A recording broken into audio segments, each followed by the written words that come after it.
netizen Sanur TV, Media Group Sanur Post, dimanapun Anda berada. Saya berada di rumah yang istimewa, rumah salah satu tokoh penting di balik kemajuan industri pariwisata Indonesia yang berangkat dari Bali. Kita tahu bahwa industri pariwisata Indonesia itu sangat ditentukan oleh bagaimana pamor industri pariwisata Bali itu berkembang, berjalan, berkemajuan. Dan salah satu orang penting di balik itu adalah seorang tokoh pemikir sekaligus pelaku industri pariwisata, Bagus Sudibyo. Om Swastiastu. Swastiastu, Sam.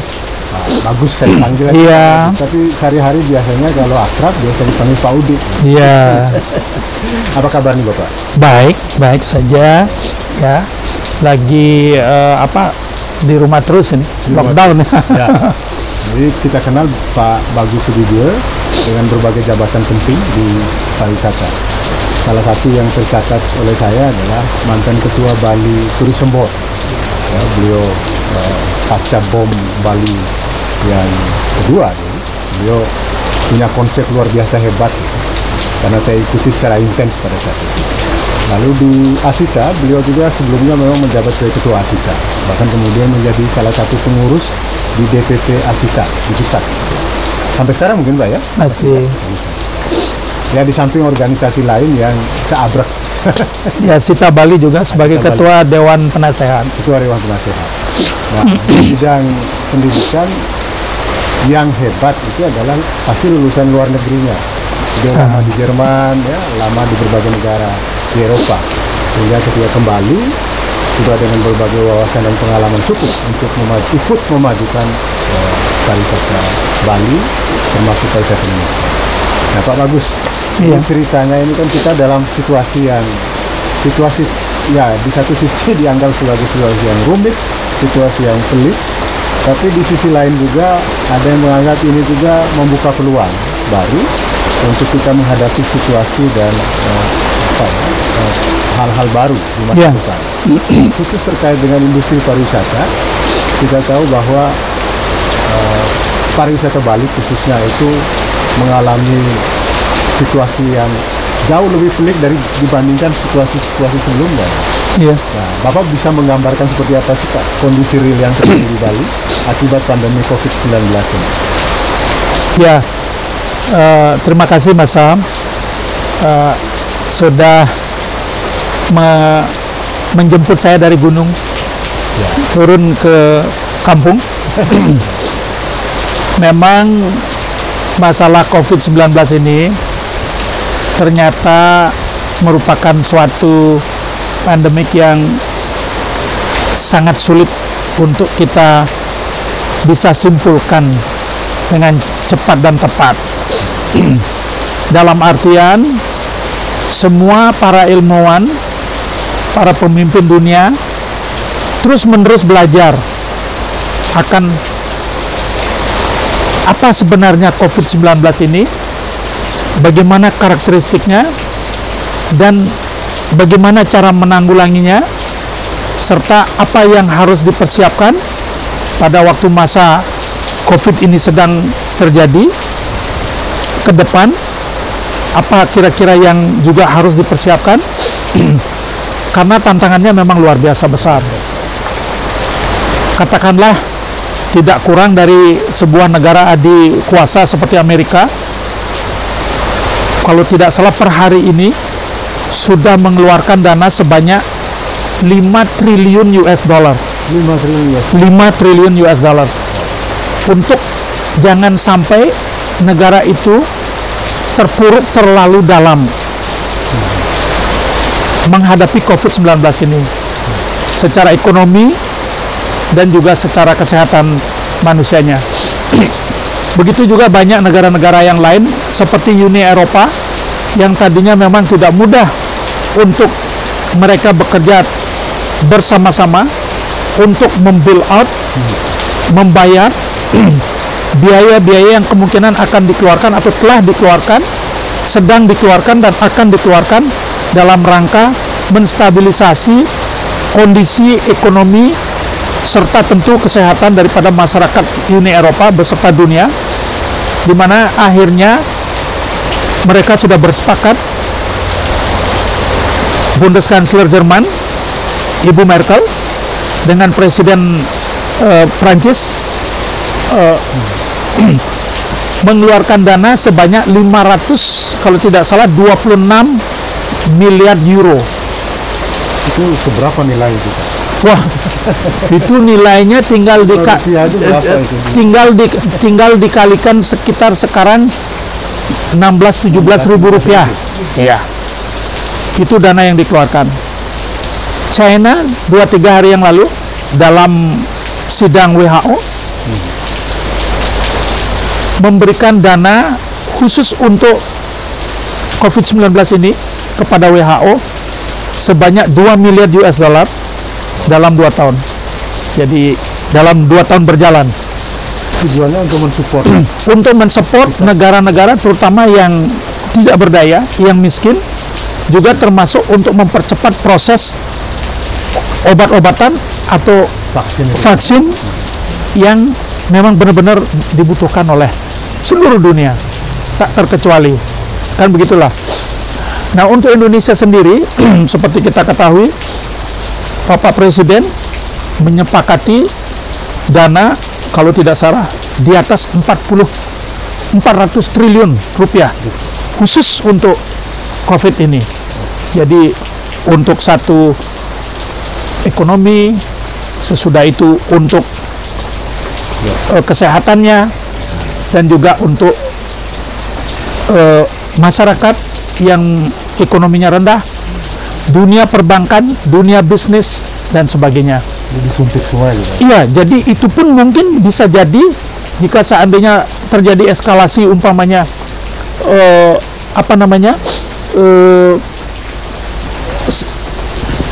kejadian yang kedua umpama ini kan kita jadi belum tahu sampai kapan.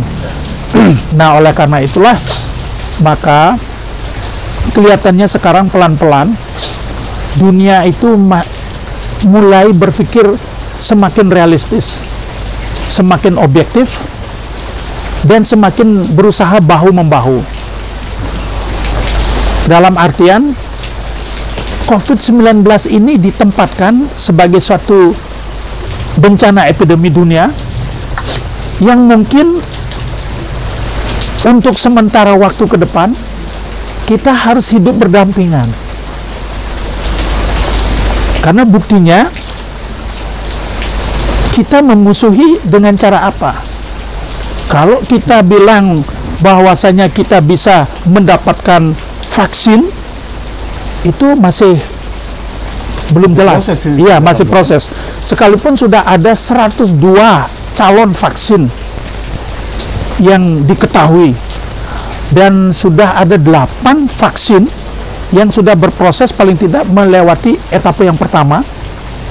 Jadi sudah mulai diuji cobakan untuk sejumlah jumlah manusia tertentu.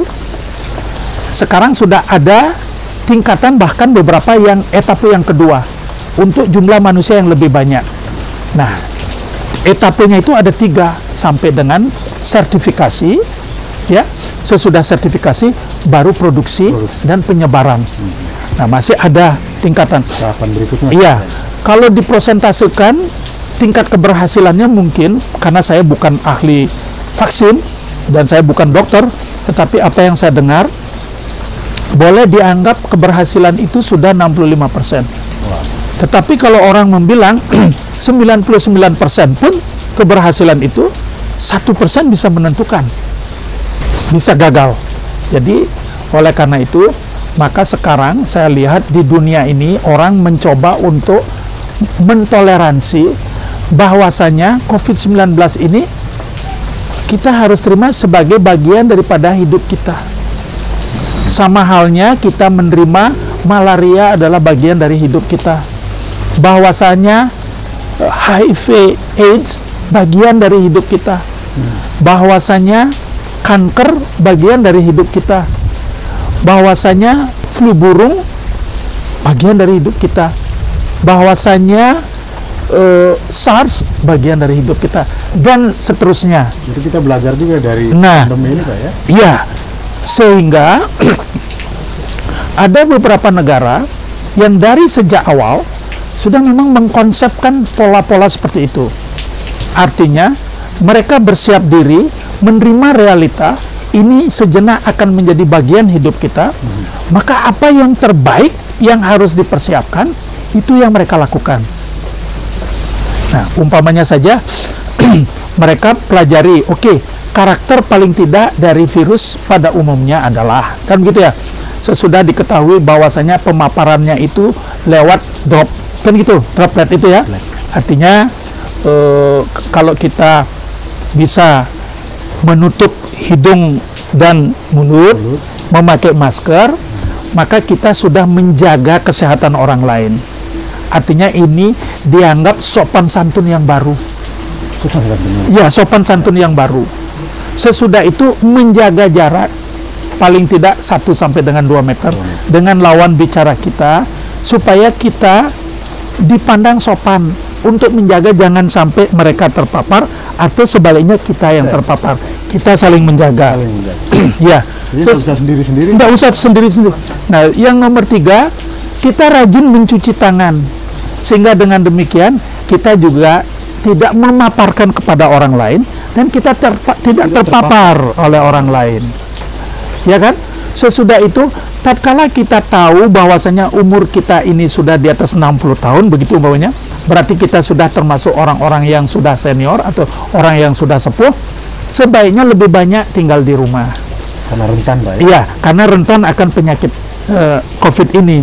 Sehingga dengan demikian kita pun harus hendaknya memberitahukan kepada anak cucu kita, tolong usahakan seperti apapun cinta kalian kepada kakek dan nenek, selalu jaga jarak. Yang seperti tadi itu, ya, pakai masker, cuci tangan, ya kan, jangan peluk-pelukan dan sebagainya, sehingga kita ikut menjaga kesehatan daripada kakek nenek kita, jangan sampai rentan dari itu. Selain daripada tentunya kalau kita masih tinggal serumah, selalu senantiasa tidak terlalu banyak keluar. Ya, kalau anak kita, cucu kita keluar, sebaiknya mereka satu tentu harus pakai masker, menjaga jarak di luar, jangan terlalu lama, cepat pulang, cari kebutuhan atau apa, temuin siapa yang perlu harus ditemui pokoknya kalau tidak ada jalan lain. Pada waktu pulang, ya usahakan cepat mandi dan ganti pakaian, kan begitu ya. Nah, ini menurut saya adalah akan menjadi satu culture baru, culture tentang awareness atau pemahaman kita tentang kesehatan, yang mana sebenarnya baik.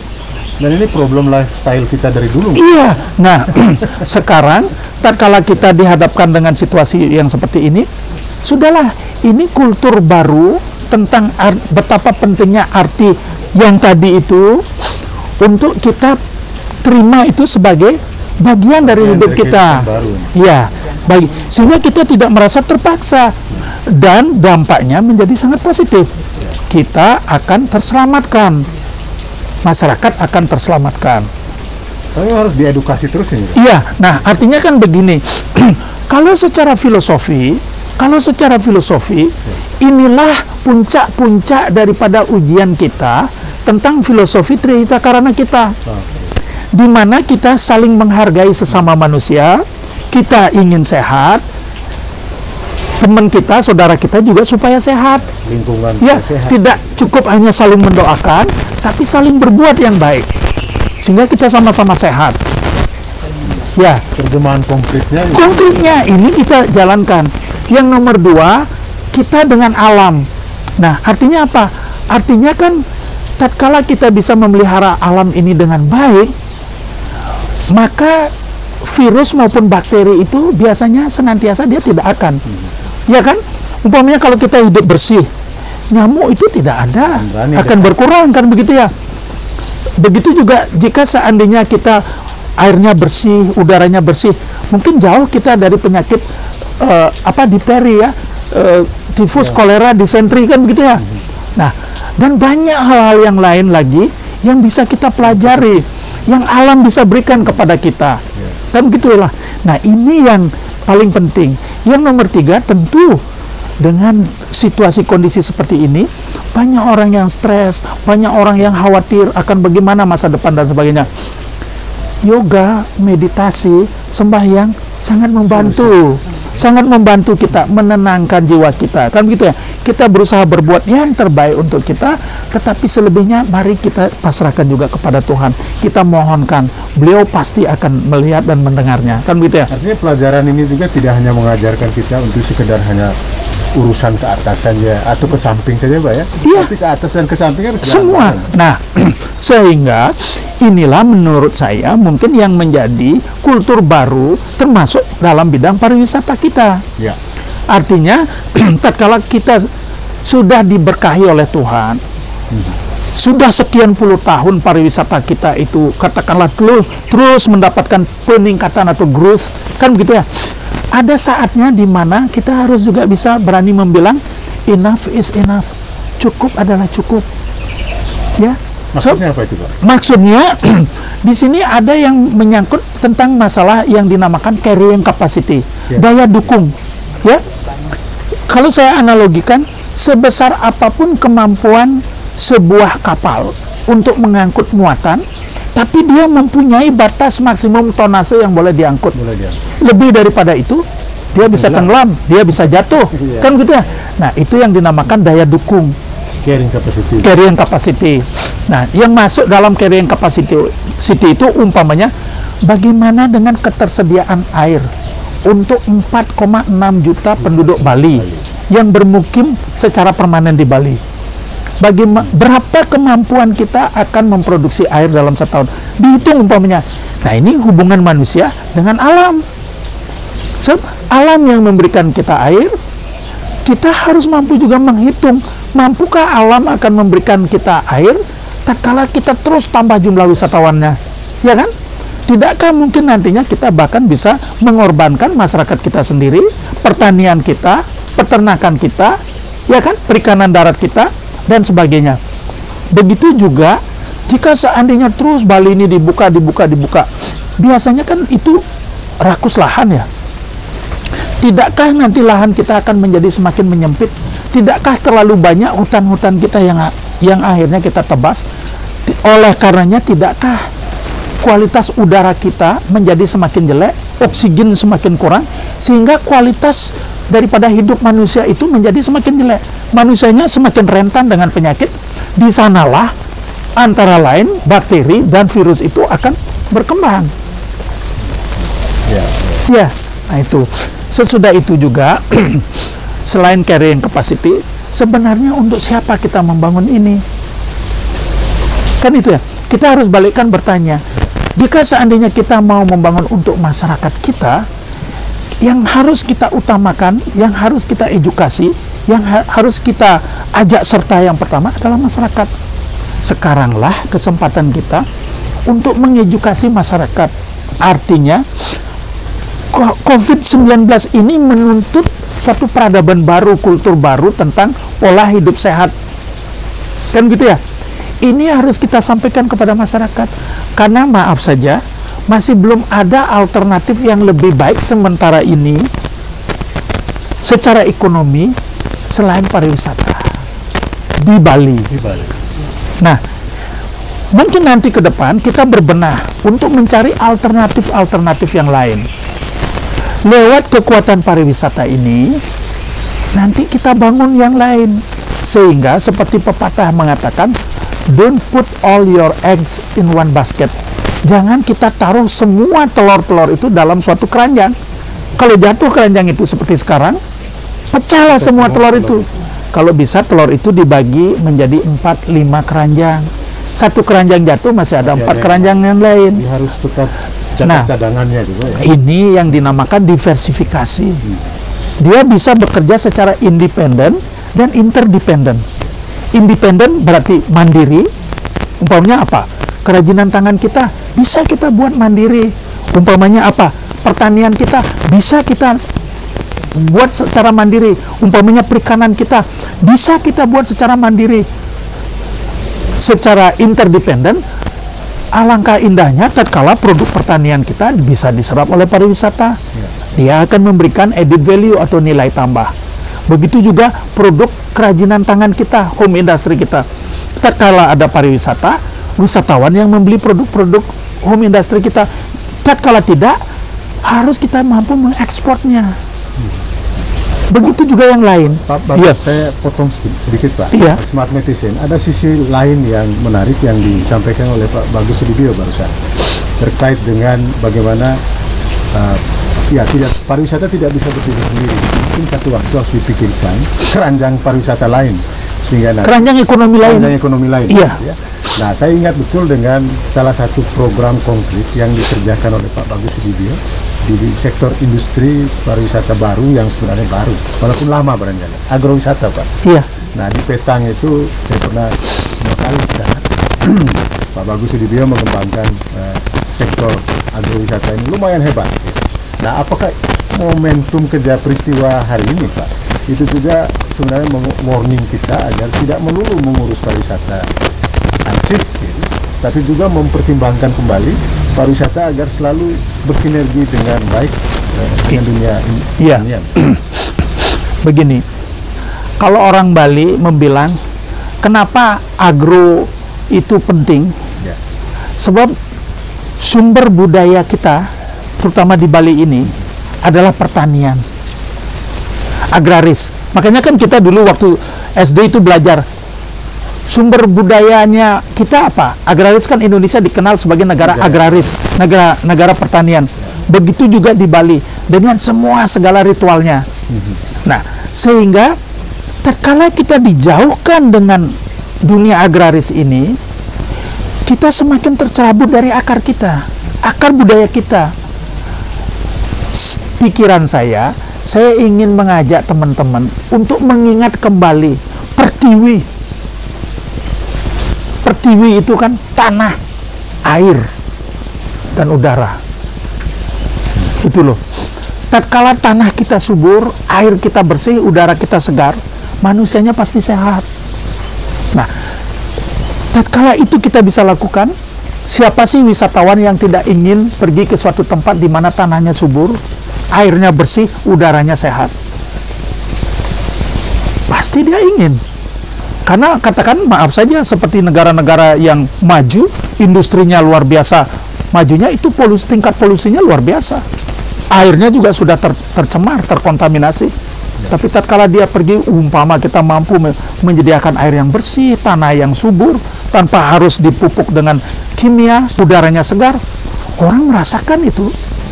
Orang merasakan itu. Nah, ini juga tentu berkaitan dengan quality tourism. Dan kalau kita bisa menyajikan hal-hal seperti itu, kita batasi jumlah kamar kita, yang datang itu adalah orang-orang yang mampu membayar produk-produk seperti itu. Nah, sekarang kan kita harus secara bertahap, tetapi pasti mengarah ke sana. Dan dengan rakyat. Jangan pemodal besar kita undangkan dari luar. Lantas rakyat kita ajak hanya untuk sekedar menonton saja. Jadi pariwisata berbasis masyarakat. Iya, pelan-pelan kita latih. Nah, itulah makanya kenapa agrowisata. Kenapa umpamanya wisata spa dan spiritual? Ya, karena spa itu kan akar budaya kita juga. Kita sudah mengenal spa, boreh dan sebagainya dari dulu. Lulur itu loloh, semua kita kenal. Cuman kita sendiri warisan leluhur yang orang lain semakin yakini bahwasanya ini sesuatu alternatif yang sangat baik. Ya kan? Kita malah yang malu-malu menunjukkannya. Tidak pede. Tapi sekarang sudah semakin pede nih. Sudah masuk ke dunia-dunia pariwisata di hotel dan sebagainya, kan begitu ya. Nah, sehingga dengan demikian maka kita mempunyai competitive advantage istilahnya, ya, persaingan yang orang lain juga belum tentu bisa menyainginya. Karena massage cara Bali beda dengan cara Thailand, beda dengan shiatsu yang dari Swedia sana gitu umpamanya. Nah, sesudah itu belum lagi hal-hal yang menyangkut masalah yoga, meditasi. Itu kalau benar-benar dilakukan dengan tekun, dengan serius, dengan profesional, Inilah masa depan pariwisata kita. Sehingga kalau menurut pandangan saya, kita akan bisa cukup membatasi jumlah kunjungan wisatawan sesuai yang kita mampu tangani dengan baik dan benar, dan kita bisa akan mendapatkan, maaf saja terpaksa saya harus bilang, secara ekonomi devisa yang kita harapkan tanpa harus merusak, sehingga mencapailah kita sustainable tourism development. Kalau sudah kita menemukan yang dinamakan sustainable tourism development, itulah yang menurut saya itu pariwisata yang berhasil dijalankan berdasarkan filosofi Trihita Karana. Jadi Trihita Karana itu menurut saya adalah sustainable development plusnya itu bakti dan sukseman kita kepada Tuhan. Ya, itu Pak, bagus. Wah, menarik sekali perbincangan kita petang ini. Saya kira yang juga saya ingin gali dari beliau adalah bagaimana kita menghadapi situasi dan kondisi pasca pandemi pariwisata ini. Apakah kita masih optimis bahwa pariwisata ini kembali akan bergulir seperti sebelumnya, atau dalam dengan platform baru, atau seperti apa, Pak? Ya. Karena kita belum tahu juga pandemi ini akan berakhir sampai kapan. Iya. Apa yang harus kita siapkan misalnya? Iya. Sekarang kan begini, tatkala mindset kita sudah bisa menerima bahwasanya COVID-19 ini akhirnya menjadi bagian dari hidup kita, dari keseharian kita, bagaimana kita harus berhati-hati, sama halnya dengan kalau kita menyeberang di jalan, ya kan? Kalau belum lampunya merah dan ininya kodenya hijau boleh menyeberang, ya jangan menyeberang. Kalau sudah masuk hutan, sudah kita tahu bahwasanya di sana banyak ada ular yang berbisa atau binatang buas, ya kita harus hati-hati. Kalau kita mau menyeberang pulau, kalau sudah tahu kapal kita kecil, ombaknya besar, ya jangan menyeberang dulu. Dengan COVID-19 kurang lebih mirip juga seperti itu nantinya, kan? Iya, seperti itu. Sehingga mari kita pelajari karakteristik COVID ini. Semakin lama semakin banyak yang kita ketahui, semakin tahu kita akan rahasia COVID ini, sehingga semakin siap kita menghadapi.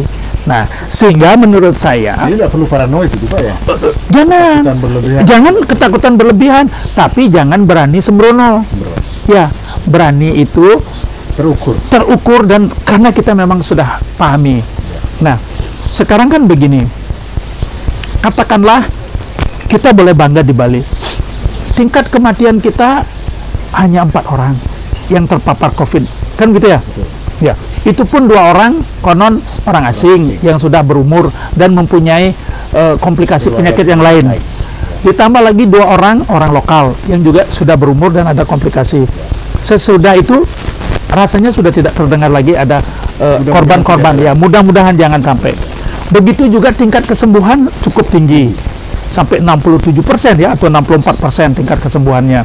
Sudah itu juga tingkat yang terpapar tidak terlalu banyak dibandingkan dengan yang sembuh jauh lebih banyak daripada yang terpapar, kan begitu ya? Yang terpapar semakin sedikit, yang sembuh semakin banyak.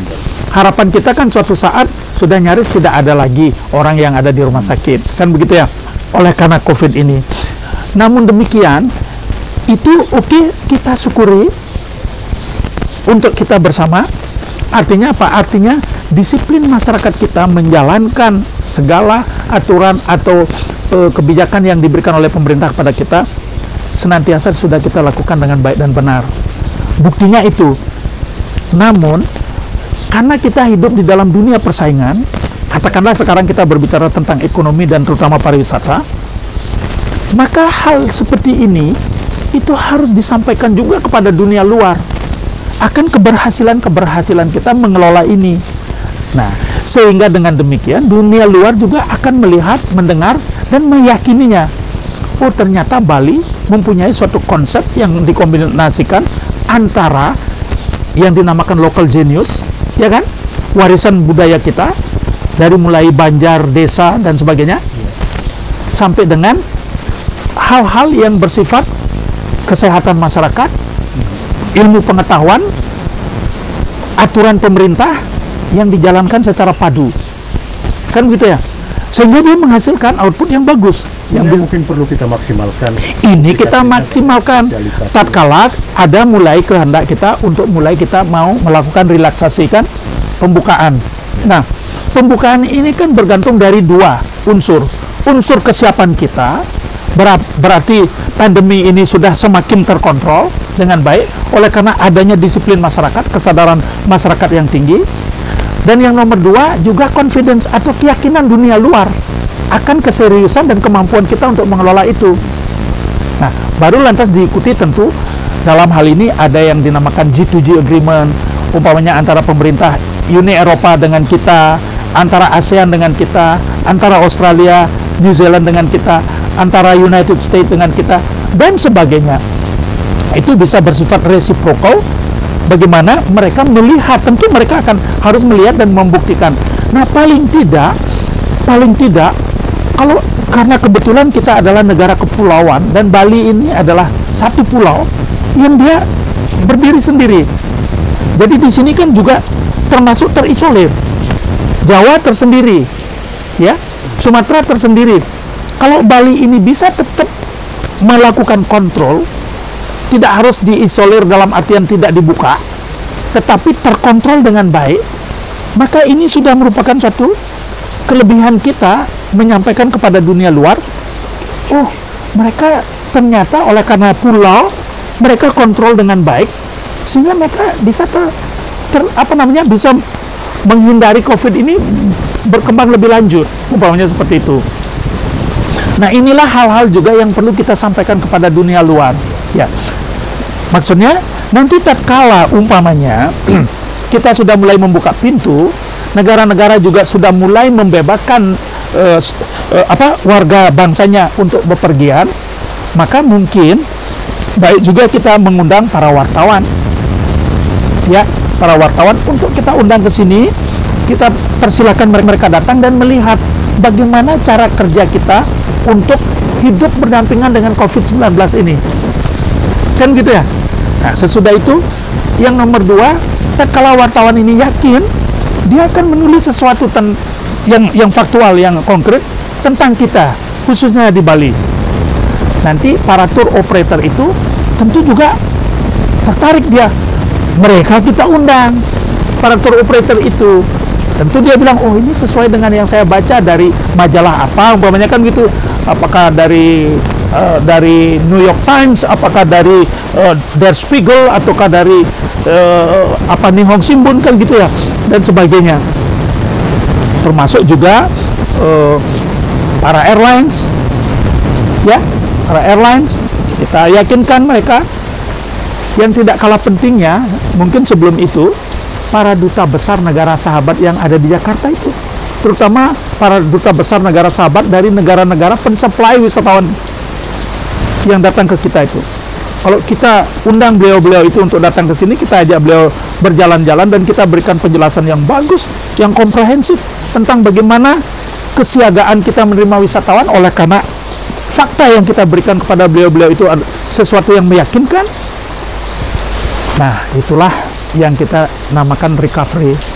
Artinya yang konkret yang sudah mulai harus kita lakukan itu adalah promosi tentang apa yang telah siap kita kerjakan selama ini. Iya, sekarang kan kita juga bisa menyampaikan tentang poin-poin keberhasilan kita yang objektif kepada dunia luar. Contohnya apa misalnya? Nah, contohnya tingkat kematian hanya 4. Tingkat yang terpapar tidak banyak. Sesudah itu jumlah yang terpapar yang baru semakin mengecil, jumlah yang sehat semakin banyak, kan begitu ya? Itu menunjukkan keberhasilan kita ya? Itu keberhasilan, kan yang kita tujukan itu. Dan itu meyakinkan dunia luar. Itu harus kita yakinkan dengan data, dengan angka, dengan cara berkomunikasi yang baik. Kalau umpamanya itu dengan wartawan Jerman, usahakan berbahasa Jerman lebih baik lagi. Kalau itu orang Jepang, wartawan Jepang, cari orang yang bahasa Jepang sehingga mereka merasa terladeni dengan baik, kan begitu ya? Nah, paling tidak bahasa Inggrisnya harus baik kalau kita mau menganggap bahasa internasional. Nah, sesudah itu lantas planning kita apa ke depan? Sesudah itu SOP yang kita akan buat seperti apa tentang umpamanya jelas orang yang akan datang ke Bali di negerinya sana itu pasti dia udah di screening. Mereka pun pasti men-screening diri. Mereka tidak konyol kan datang ke sini terus ditolak kan. Pasti dia membawa sertifikat sehat COVID-19. Kan begitu ya.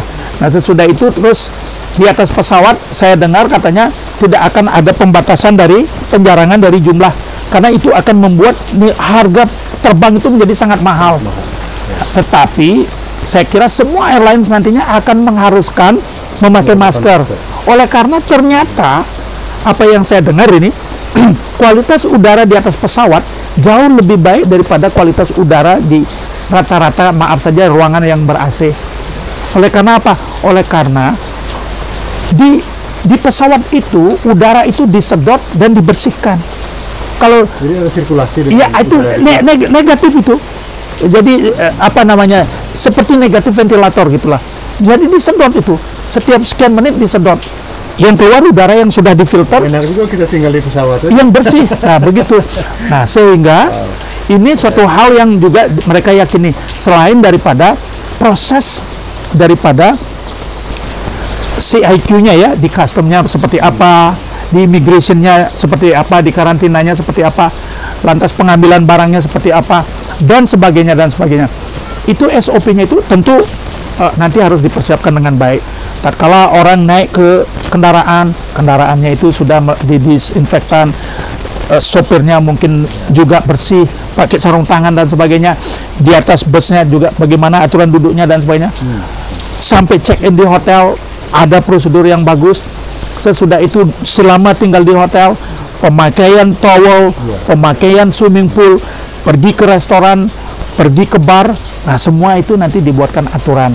Yang paling penting di sini adalah kalau saya lihat para wisatawan itu kalau sampai dengan dia berani atau sudah akan pergi untuk apa namanya, transkontinental gitu, terbang lewat benua itu atau pulau, mereka adalah orang-orang yang sudah pasti siap itu.